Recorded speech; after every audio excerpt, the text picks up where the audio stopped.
எத்திகாஃப்னா என்ன? பள்ளியில் இருக்கணும், பள்ளியை விட்டு வெளியே போகக்கூடாது, பள்ளியை விட்டும் வெளியே போகக்கூடாது. தேவைக்கு தான், நிர்பந்த தேவையை தவிர வேறு எந்த தேவைக்கும் போயிடக்கூடாது. பைத்துல் ஹலா போகிறோம், யாராவது சலாம் சொல்கிறாங்கன்னா நின்று பதில் சலாம் சொல்லக்கூடாது. நடந்துக்கிட்டே அப்படியே சொல்லலாமே தவிர நின்று அவங்க பேசக்கூடாது.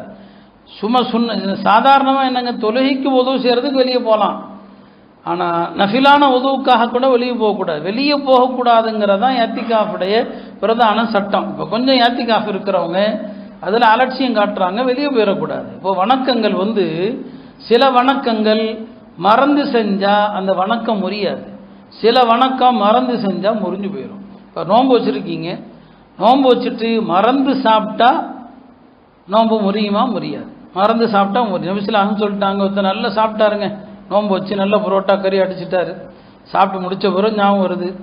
இப்போ நபிஸ்லாம் சொன்னாங்க, இது அல்லாஹ் கொடுத்த உணவுப்பான்னு சொல்லி. யார் கொடுத்தது? அல்லாஹ் கொடுத்தது. உண்மையாலுமே மறந்துட்டார். அப்படிதான் ஹஜ்ரத் அபூ ஹுரைரா இடத்துல ஒரு ஆள் வந்தார், சொன்னார், நான் நோன்பு வச்சுருந்தேன், என்னுடைய நண்பர் வீட்டுக்கு போனேன், அவர் கறியும் ரொட்டியும் தந்தார், நான் நோன்புங்கிறத மறந்து சாப்பிட்டுட்டேன்னாரு. சரி பரவாயில்லப்பா, பரவாயில்லை, விட்டு நோன்பு கூடும் அப்படின்ட்டார்.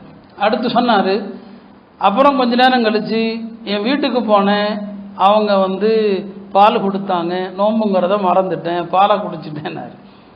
சரி பரவாயில்லப்பா, விடு, நோன்பு கூடி போயிடும். அதுக்கப்புறம் கொஞ்ச நேரம் தூங்கிட்டேன், தூங்கி எஞ்சி வழக்கமாக தண்ணி குடிப்பேன், தண்ணி குடிச்சிட்டேன்னாரு. சொல்றது மறந்து தண்ணி குடிச்சிட்டேன்னாரு. சொன்னாங்க, உனக்கு நோம்புனா என்னன்னே தெரியாதுப்பா, போயிட்டு வந்துட்டான். நோம்புனா என்னன்னே உனக்கு தெரியாதுன்னு சொல்லி அந்த மறதி இல்லை. புரியுதா? அப்படி சில பேர் என்னங்க, உண்மையாலுமே ஒரு மனுஷன் மறந்துட்டான்னு சொன்னால் அப்போ அது அல்லாஹ் கொடுத்த ரிசுக்கு தான். அந்த ரிசுக்கு என்னங்க, அல்லாவே அவர் மீது இறக்கப்பட்டு இந்த அடியான் சாப்பிட்டு போகட்டும், இந்த அடியான் குடிச்சிட்டு போகட்டும். அதனால தான் நோன்பு வச்சுட்டு ஒரு நோம்பாளி மறந்து சாப்பிட்றாரு, தண்ணி குடிக்கிறாரு, அதை பார்த்தா நம்ம அவர்கிட்ட ஞாபகப்படுத்தலாமா? எங்க நீங்கள் நோம்புங்கன்னு சொல்லலாமான்னா சொல்கிறாங்க, வாலிபராக இருந்தால் சொல்லணும், வயசான ஆளாக இருந்தால் சொல்லக்கூடாது. பாவம் சாப்பிட்டு போகிறார். வயசான ஆளாக இருந்தால் பாவம் சாப்பிட்டு போகிறார், அல்லாஹ் கொடுத்த ரிசுக்கு சாப்பிடட்டும் அப்படின்னு விட்டுறணும்.